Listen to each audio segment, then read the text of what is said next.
এখানে সর্ষে, ঝাল, জিরে, পেঁয়াজ, রসুন একসঙ্গে বেটে দিয়েছি।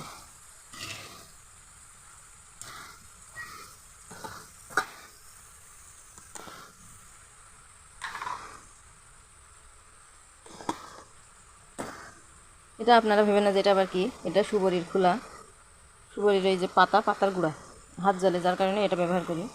মুছতা এটা শিলপাটা ভালো করে মুছা যায়, হাত জ্বলে না।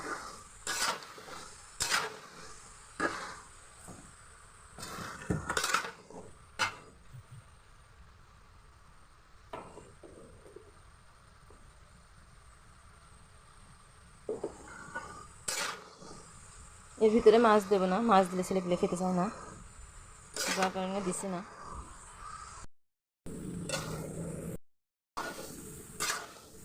ডাটাটা খুব ভালো করে নেড়ে কষিয়ে নেব, নিয়ে অল্প করে পানি দেবেন।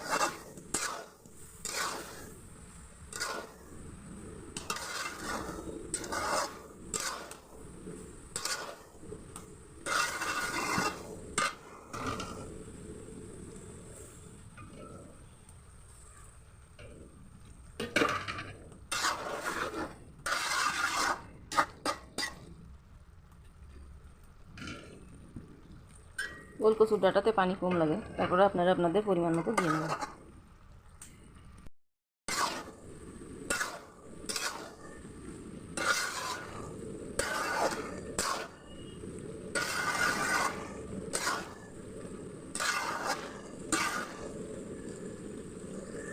এভাবে আস্তে আস্তে জাল দিয়ে রান্না করে নিতে হবে। হয়ে গেল মজাদার ওলের ডাঁটার রান্না। রেসিপিটা ভালো লাগলে লাইক, কমেন্ট, সাবস্ক্রাইব করে পাশে থাকেন।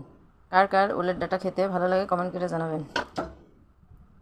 আল্লাহ হাফেজ।